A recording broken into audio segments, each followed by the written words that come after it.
Hello guys, good afternoon, good morning, good evening, good night. Kalau nontonnya mau tidur.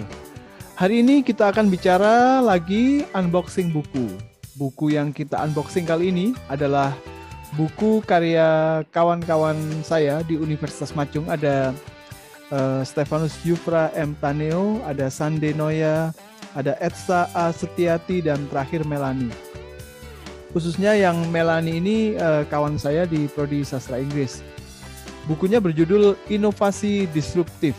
Nah, ini salah satu hot button ya, salah satu kata yang paling hot buzzwords sekira 2017 sampai 2020 lah, sampai akhirnya COVID ya. Begitu COVID menghajar, semua yang disruptif tidak banyak lagi terdengar, tapi kita langsung mengalaminya, tidak lagi mendengarnya tapi mengalami sendiri disrupsi yang ada saat itu.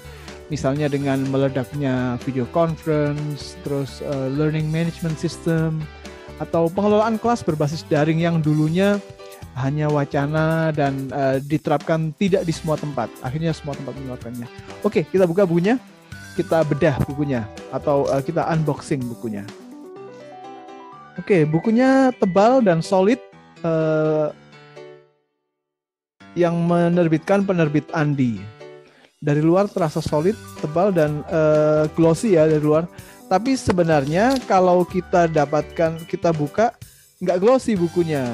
Ada laminating yang matte gitu ya, atau doff. Ada embossnya juga di bagian biru ini, garis-garis ini emboss.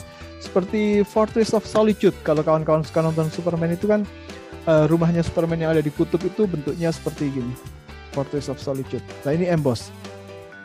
Dan inovasi disruptifnya juga emboss. Makanya kalau saya lihat sini kan, mengkilap-mengkilap ya. Oke. Baik, isinya apa? Strategi untuk memenangkan usaha. Jelas sekali. Strategi untuk memenangkan usaha, penerbit Andi, karya Stefanus Yufra M. Taneo, Sande Noya, Etsa A. Setiati, dan Melani. Baik, isinya detail sekali. Dimulai terbitnya 2021. Jadi saya dapat ini 2 minggu yang lalu, diberikan ke prodi tempat saya bekerja. Wah, pengantarnya saja dari Pak Sanusi, Bupati Malang. Kampus Universitas Macung, tempatnya mereka ini mengajar, ada di Kabupaten Malang, di daerah Ndau tepatnya, atau di Desa Karangwidoro. Oke, isinya adalah pertama pendahuluan tentang urgensi industri kecil, menengah, dan makanan, terus metodologi, daftar pustaka, daya saing Indonesia, selanjutnya ada inovasi disruptif dan daya saing IKM, ada potret industri pengolahan dan industri makanan di Kabupaten Malang, dan sebagainya. Oke, dari awal terlihat jelas bahwa ini adalah hasil penelitian, berarti ya, ada metodologinya begini, terus ada permasalahan IKM makanan, terus ada UKM versus IKM, dan rancangan buku. Oke, jadi memang ini buku istilahnya monograf ya, berasal dari satu penelitian, ada satu gagasan yang disampaikan berupa permasalahan yang digali itu, dan permasalahan itu di-tackle, diselesaikan dengan satu metode tertentu untuk menghasilkan sebuah solusi. Makanya ini kemudian akhirnya strategi untuk memenangkan usaha. Mungkin yang dimaksud di sini adalah strategi yang digunakan oleh IKM makanan di Kota Malang atau di Kabupaten Malang ya. Iya, Kabupaten Malang ini.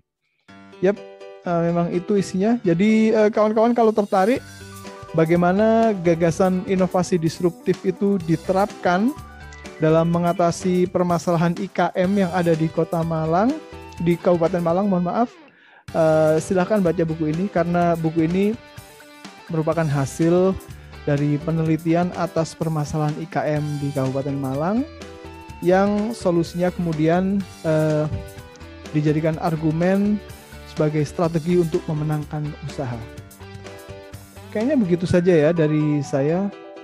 Akan menarik sekali baca buku ini, terutama di bagian masalahnya kalau saya. Jadi tahu masalah IKM itu sebenarnya apa sih? Apa sebenarnya kawan-kawan ini ingin tahu juga masalahnya itu apa? Mari kita baca di bab itu, di bagian permasalahan itu, karena inti dari buku monograf adalah permasalahan yang ingin disasar kan. Mari kita baca. Permasalahan yang dihadapi IKM sangat beragam, yang pada prinsipnya bersumber dari internal dan eksternal IKM. Oke, masalahnya beragam. Bank Indonesia mengelompokkan masalah internal IKM dalam 4 kelompok, yaitu modal, sumber daya manusia, hukum, dan akuntabilitas. Ini menurut Bank Indonesia, dan ini masalah internalnya. Dan masalah eksternalnya ada 3, iklim usaha, infrastruktur, dan akses. Oke, jadi ketahuan kan ke-7 masalah tadi, baik eksternal maupun internal, yang selanjutnya diselesaikan oleh buku ini dengan metode yang dipilih oleh kawan-kawan saya ini. Baik, silahkan cari bukunya kalau tertarik. Permasalahan IKM adalah permasalahan yang besar karena IKM adalah industri yang ada di akar rumput.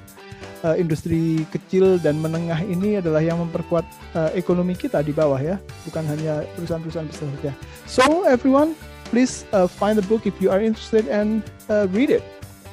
I believe you will learn a lot of things from here. Bye.